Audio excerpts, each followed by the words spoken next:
अभी हम पढ़ेंगे third factor that is temperature, कि टेम्परेचर कैसे इफ़ेक्ट करता है एड्जॉर्प्शन ऑफ गैसेस को सॉलिड्स के ऊपर आने में। तो हम सब जानते हैं एक चीज़ कि एड्जॉर्प्शन कौन सी प्रोसेस है, दैट इज़ एक्सोथर्मिक, कि रिलीज़ करती है हीट को।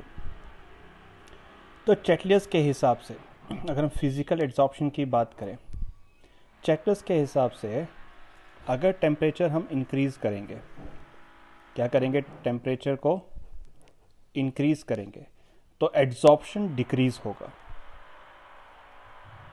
एड्जॉर्प्शन क्या होगा, डिक्रीज़ होगा। क्यों डिक्रीज़ होगा? क्योंकि ऑलरेडी वो क्या रिलीज़ कर रहा है, हीट, क्योंकि प्रोसेस इज एक्सोथर्मिक। और उल्टा अगर वो प्रोसेस इस एक्सोथर्मिक के हिसाब से रिलीज़ कर रहा है हीट और हम ही उसको हीट दे रहे हैं, टेम्परेचर दे रहे हैं, तो एड्जॉर्प्शन तो होने वाला नहीं है, हम फेवर तो नहीं कर रहे हैं। तो ली चैटलियर्स के हिसाब से बेस्ट एड्जॉर्प्शन कब होगा, जब टेम्परेचर क्या होगा, लो होगा। क्या होगा, लो। तो इसका मतलब फिजिकल एड्जॉर्प्शन में अच्छे से एड्जॉर्प्शन तभी हो सकती है जब टेम्परेचर क्या हो, लो हो, क्योंकि वेंडेबल फोर्सेस कहाँ स्ट्रांग होती हैं, सिर्फ एट लो टेम्परेचर में। इसका सिंपल लॉजिक ये है कि गैस मॉलिक्यूल्स में ऑलरेडी बहुत ज़्यादा क्या होती है, काइनेटिक एनर्जी। अगर वो किसी भी सरफेस पे आके रुकेंगे और उल्टा हम उनको वापस क्या दे देंगे, टेम्परेचर दे देंगे, तो क्या होगा, ये वापस से गेन करेंगे एनर्जी और वहाँ से बाहर चले जाएंगे, तो उल्टा डिसॉर्प्शन होने लगेगा। तो इसका मतलब ये है कि जिस प्रोसेस में अगर ये गैस मॉलिक्यूल्स यहाँ आके रुकते हैं, इस प्रोसेस में अगर एड्जॉर्प्शन हो रहा है, तो एड्जॉर्प्शन जो हो रहा है उसको रिलीज करना है हीट को। अगर हीट रिलीज करना है तो अगर हम टेम्परेचर देंगे तो क्या हो जाएगा, उल्टा यही मॉलिक्यूल्स जो एड्जॉर्ब हुए होंगे ये काइनेटिक एनर्जी को गेन करेंगे और वहां से निकल जाएंगे। तो अगर निकल जाएंगे तो क्या हो गया, डिसॉर्प्शन। इसीलिए जब टेम्परेचर बहुत कम होगा तभी तो ये मॉलिक्यूल्स आके वहाँ रुक पाएंगे, वो फेवर करेगा किसको, एड्जॉर्प्शन को। बट ये किसके केस में है, फिजिकल एड्जॉर्प्शन के केस में। पहले हम फिजिकल एड्जॉर्प्शन ही डिस्कस करते हैं। तो फिजिकल एड्जॉर्प्शन में अगर हम x/m लें, that is extent of adsorption, x हो गया mass of adsorbate on m हो गया mass of adsorbate. So it is what, mass of adsorbate on m mass of adsorbate. तो ये x/m is nothing else but extent of adsorption against temperature in case of physical adsorption. तो याद रखिएगा इसमें pressure रहेगा constant. क्या रहेगा, pressure constant. अब आपको एक एरो नजर आ रहा है जो नीचे की तरफ लाइन जा रहा है, तो इसका मतलब जब टेम्परेचर बहुत कम होता है तो एड्जॉर्प्शन इज हाईएस्ट।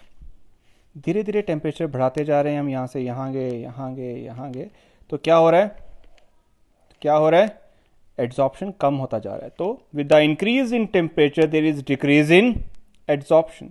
एक ऐसा पॉइंट आ सकता है जहाँ पे एड्जॉर्प्शन क्या हो जाएगा, नल हो जाएगा। तो फिजिकल एड्जॉर्प्शन में जैसे जैसे टेम्परेचर बढ़ाएंगे एड्जॉर्प्शन डिक्रीज होगा।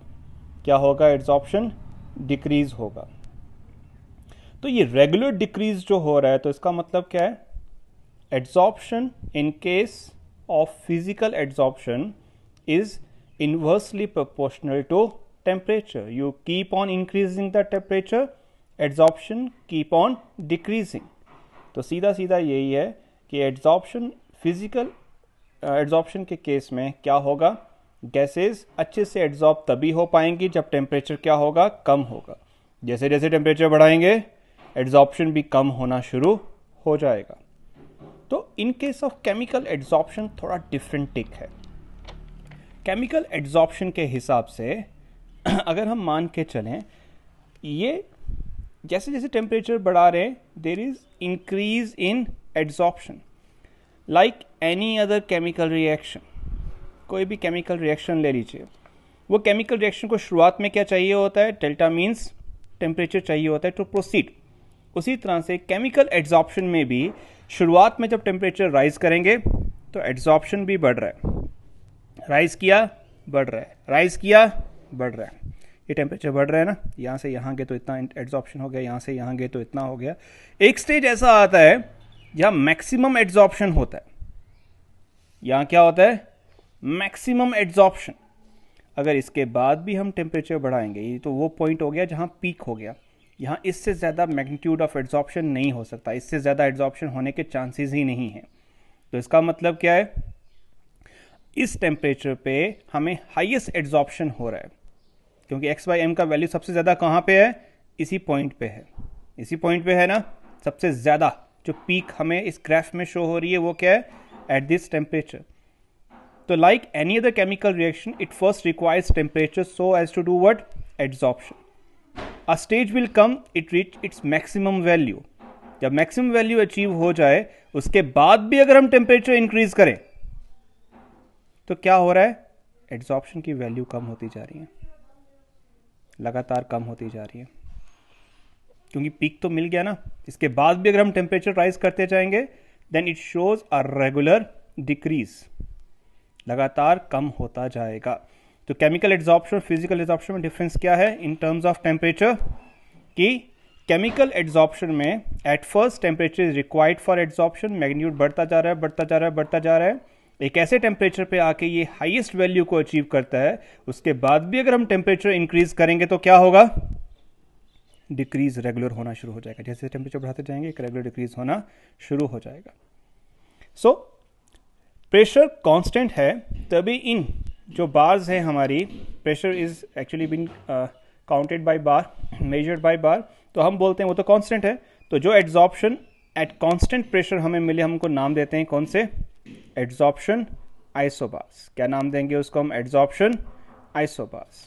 तो फिजिकल एड्जॉर्प्शन में there is highest absorption at lowest temperature, as temperature increases there is decrease in absorption. In chemical absorption, at first temperature is required for good amount of absorption, it reaches maximum value at a particular temperature. If we keep on increasing the temperature after that point also, it started to decrease. This is the effect of temperature on the adsorption of gases on the surface of solids.